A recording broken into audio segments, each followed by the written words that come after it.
السلام علیکم، میں ہوں آپ کا میزبان محمد نبیل اوان۔ آج ہم جس ٹاپک کے اوپر بات کرنا چاہ رہے ہیں وہ ہے معیشت کے اس ٹائم پہ حالات جو ہے نا وہ بہت خراب ہیں، عوام بہت پریشان ہے، اسپیشلی ڈالر کے ریٹ کی وجہ سے، پیٹرول کی وجہ سے، مہنگائی، ہر چیز جو ہے نا بہت زیادہ جو ہے نا قوت خرید سے باہر ہو چکی ہے۔ تو معیشت کے حوالے سے بات کرنے کے لیے ہم ایک ایکسپرٹ معیشت دان جو ہے نا کے پاس آئے ہیں، جناب محمد اویس صاحب کے پاس۔ تو اویس صاحب سے ہم ان کی رائے لیں گے۔ اویس صاحب، پہلے تو آپ تو اپنا تعارف کروائیں۔ شکریہ نبیل بھائی، بہت مہربانی۔ میں اکانومسٹ تو نہیں ہوں سر، ایک اسٹوڈنٹ آف اکنامکس کہہ سکتے ہیں، بینگ اے فائنینس ایکسپرٹ۔ تو ایک چھوٹی سی کریکشن کر دوں تو یہ میرا پورٹ فولیو نہیں ہے، but I am a student of economics. تو تھوڑی بہت چیزوں کی انڈرسٹینڈنگ جو ریڈنگ سے لرن کرتے ہیں وہ ایکسپیرینسز اپنے شیئر کر دیتے ہیں۔ ایکچولی اکانومی پہ آنے سے پہلے جو ہے نا وہ فنڈامنٹل کوسچن ہمارا یہ ہونا چاہیے کہ کیونکہ ہماری پالیٹکس ٹھیک نہیں ہے، political role of the games جو ہے وہ سیٹل نہیں ہے، اس کی وجہ سے ہماری اکانومی بھی سیٹل نہیں ہو پاتی۔ فنڈامنٹل کوسچن یہ ہے کہ 1947 میں جب ہمارا کنٹری فارم ہو گیا، اس کے بعد جو پیریڈ تھا وہ بڑا ٹربلنٹ پیریڈ تھا۔ فریکوینٹلی گورنمنٹس آتی تھیں جاتی تھیں، پتہ ہی نہیں چلتا تھا کس طرح سے اس کا اسٹرکچر بنے، کس طرح سے اس کو لے کے چلیں، یہ ڈیموکریسی ہوگی یا یہ ٹوٹیلیٹیرین اتھارٹیرینزم ہوگا۔ تو پھر جس کے ہاتھ میں پاور تھی اس نے اپنا سکہ جو ہے وہ جما لیا۔ تو سنس دین جو ہے ہمارے جو اسٹرکچرل کنٹری کے اندر جو چیزیں لیگل فریم ورک، کانسٹیٹیوشن، یہ چیزیں ہماری شروع میں نہیں ہو پائیں۔ تو مطلب جو آئیں بھی وہ بھی اتنی سالڈ نہیں تھیں، اس میں بھی پھر انٹرونشنس ہوتی رہی۔ تو ہمارا جو بیسک کویسچن ہے وہ پولیٹیکل اکانومی ہے، مطلب آپ کی پالیٹکس چونکہ سیٹلڈ نہیں ہے، role of the game settle نہیں ہے، کس نے کیا کرنا ہے وہ سیٹل نہیں ہے، اس وجہ سے آپ کی اکنامک پالیسیز جو ہیں وہ ہی پراپرلی نہیں بن پا رہی۔ معاشی استحکام کے لیے سیاسی استحکام تو ملک کے اندر بہت ضروری ہوتا ہے جی، اور سیاسی استحکام جو ہے نا وہ تو ابھی جو ملک کے معاشی حالات ہیں اس کے اندر بڑا مشکل لگ رہا ہے۔ اس ٹائم پہ جو ہماری ایک سیاسی عجیب سی کشمکش بنی ہوئی ہے، پرابلم یہ ہے کہ ہمیں فوری طور پہ معیشت کو بہتر کرنے کے لیے حکومت کو کوشش کرنی چاہیے۔ جو موجودہ نگران حکومت ہے، موجودہ نگران حکومت ڈالر کے ریٹ کو کنٹرول کیسے کر سکتی ہے؟ اچھا نویل بھائی، یہ ہر بندہ آج کل ڈالر کے بارے میں پوچھ رہا ہے کہ ڈالر کیوں اتنا اس کا پرائس اوپر جا رہا ہے۔ وجہ اس کی بہت سارے فیکٹرز ہیں، دیر آر ملٹیپل فیکٹرز۔ تو اس میں ایک یہ بھی ہے کہ گرے مارکیٹ جو ہے، مارکیٹ کا کانفیڈنس جو ہے وہ گورنمنٹ کے اوپر نہیں بن پا رہا۔ انسرٹینٹی، پرلونگ پولیٹیکل انسرٹینٹی کی وجہ سے جو اسپیکولیٹرز ہیں وہ بیٹھے ڈالرز کی بائنگ کرتے ہیں۔ مطلب آپ کو پتہ ہے کہ جو اسٹرکچرل ریفارمز ہیں وہ ساری چیزیں نہیں ہو پائیں گی، تو میرے لیے آسان ہے کہ میں یا تو گولڈ خریدوں یا ڈالر خرید لوں۔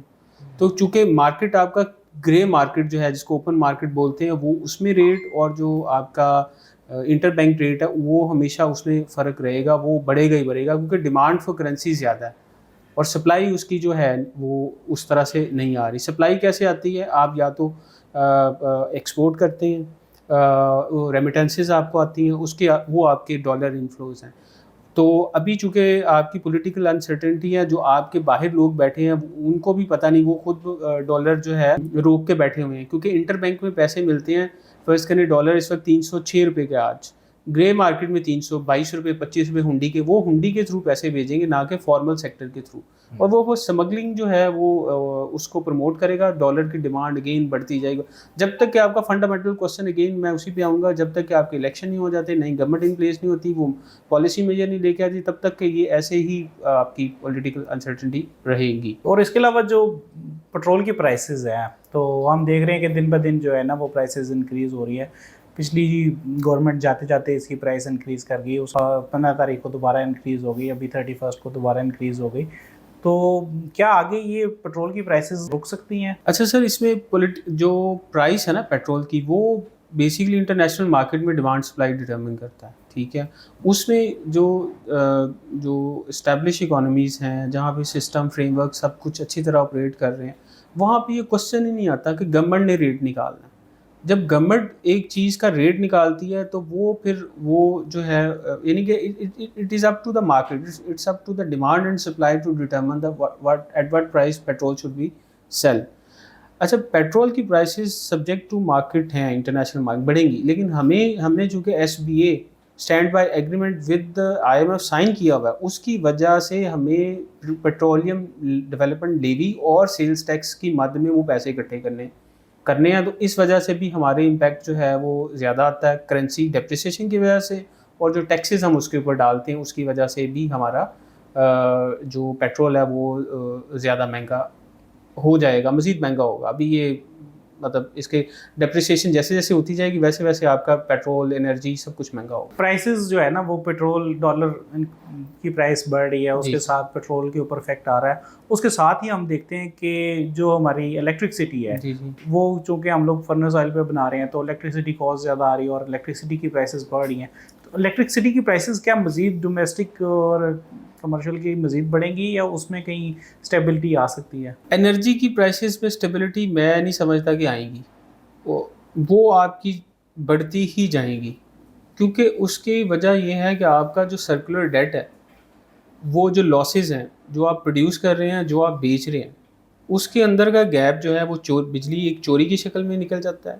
دوسرا جو کیپیسٹی کی پیمنٹس ہیں، اس طرح وہ چیزیں جو ہیں ایگریمنٹس جو ہیں وہ انرجی کے جو IPPs کے ساتھ ہوئے ہیں وہ پراپرلی کنسیو نہیں ہوئے. ٹھیک ہے، 3-4 سال پہلے جب یہ IPPs میاں نواز شریف کی حکومت میں IPPs لگ رہے تھے، اس وقت یہ تھا ہمارے پاس انرجی تھی نہیں، 14 گھنٹے الیکٹریسٹی کی جو ہے وہ لوڈ شیڈنگ ہوتی تھی. تو گورنمنٹ نے آتے ہی جو ہے IPPs کو آپ لگاؤ پلانٹ، اور جو ہے اگر ایکسٹرا بجلی آپ پیدا کریں گے تو اگر وہ بکے گی نہیں، اگر ڈیمانڈ کم ہے تو ہم اس کو کیپیسٹی پیمنٹ کے طور پر آپ کو اس کے پیسے دیں گے.